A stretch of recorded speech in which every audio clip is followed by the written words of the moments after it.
So, setting aside unpaid internships, let's talk about your employees. So, there are a couple of basic requirements under the Fair Labor Standards Act. As most of you have probably heard, there's this expectation that you're going to pay employees at least the minimum hourly wage.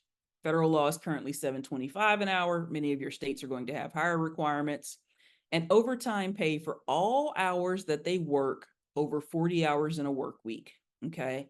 And that has to be, so anything over 40 hours has to be at time and a half their regular rate of pay.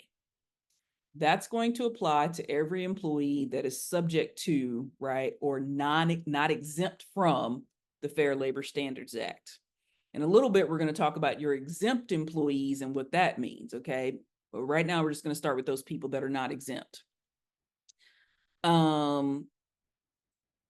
One of the questions that often comes up, right, especially for, small businesses, right, oftentimes this is our first time being on the employer side, right? We've worked for companies before. We know what that's looked like. We know what we liked and didn't like, but we've never necessarily been on the boss side and having to make all these decisions.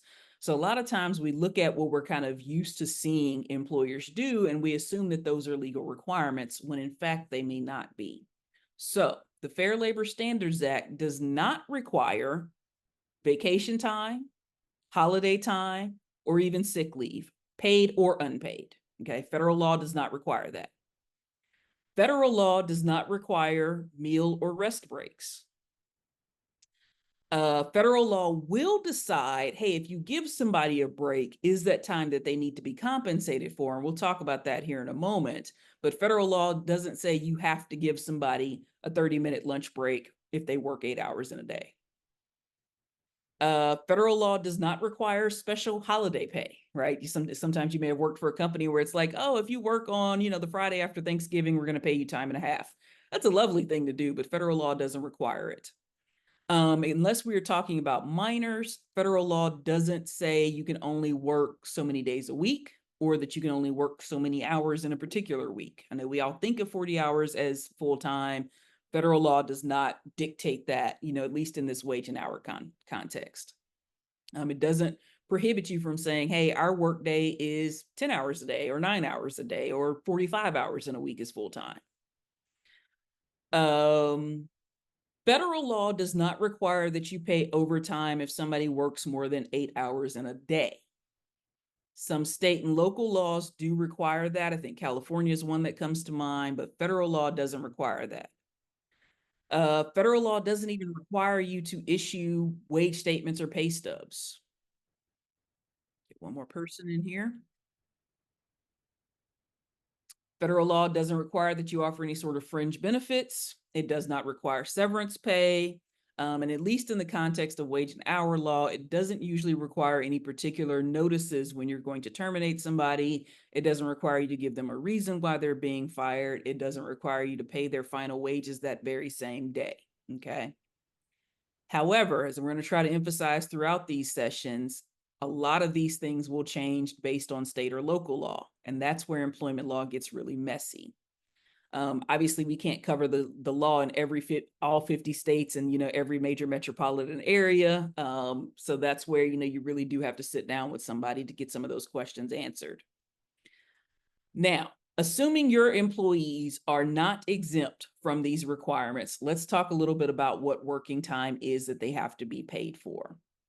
As I said, federal law doesn't require that you give meal or rest breaks, but it will decide whether or not you have to pay people during that time. And it's typically based on how long the break is and whether the employee is performing any work during that time. So for example, if you say, hey, we're giving everybody a 30-minute lunch break, and during that lunch break, we're going to have a team meeting to talk about the day. Well, now that's not really a break, that's work. You have to pay them for that time. Federal law also deals with this concept of waiting time. And this really, only attorneys can write things this way, but this idea of whether the employee is engaged to wait or whether they are waiting to be engaged. So for example, if you hire a receptionist to answer the phones and do the scheduling, the time they spend waiting for the phone to ring, right? They are engaged to wait. You have to pay them for that time.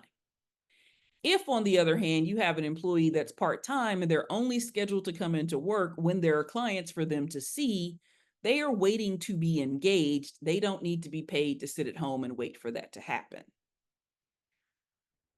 Similarly, federal law will also deal with any on-call time. I don't usually see that with my therapist clients, but the more you restrict what somebody can and can't do while they're on call, the more likely it is that you'll need to pay them for that time.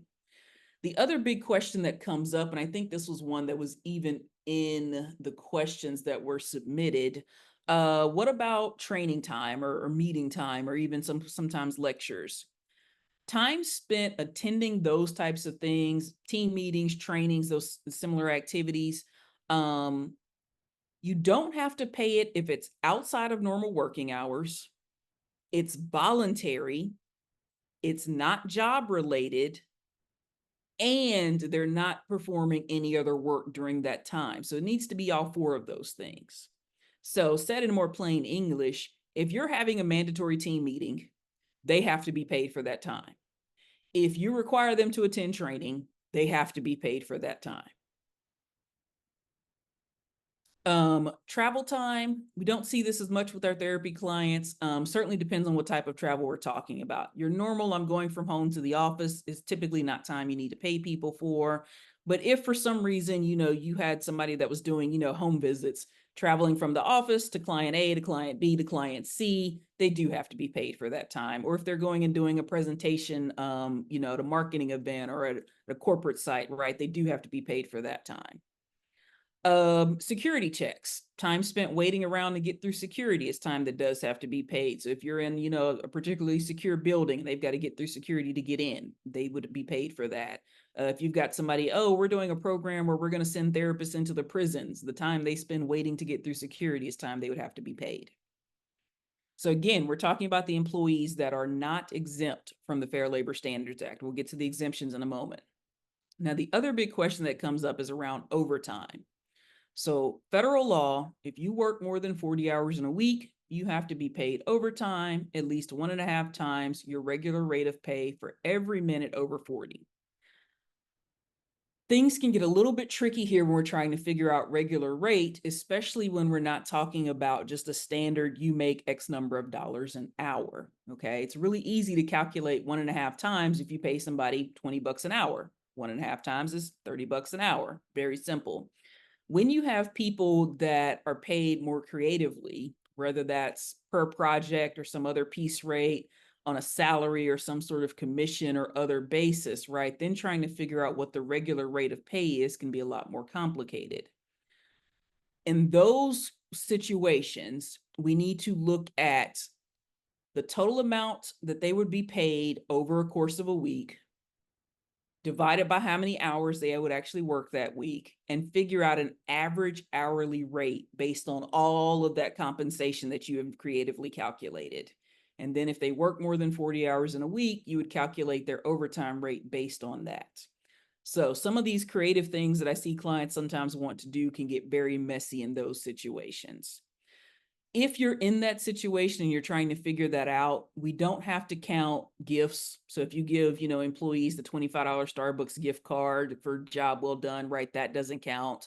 Vacation pay doesn't count. Holiday pay doesn't count. Paid sick leave doesn't count. Reimbursing them for business expenses doesn't count.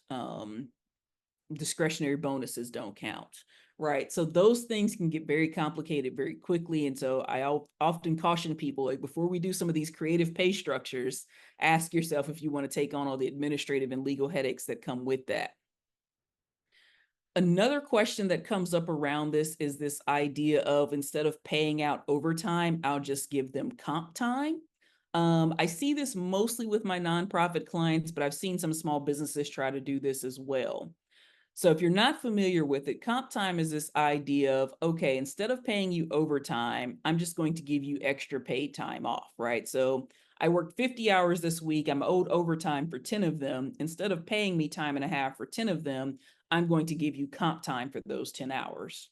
Where most people mess this up is they say, okay, your comp time is just going to be 10 hours of paid time off. And that's incorrect. It actually needs to be 1.5 times, because that's what overtime requires. So the comp time wouldn't be 10 hours, it would actually be 15 hours, okay? Now, The other problem with this is that while it is a very widespread practice, it is in fact illegal. The Fair Labor Standards Act only allows comp time in public agencies that are states, political subdivisions of a state, or certain interstate government agencies. Private sector employers are not allowed to offer comp time to non-exempt employees. So I see that happening a lot. It is actually incorrect. It is just a widespread practice that seems to have run amok.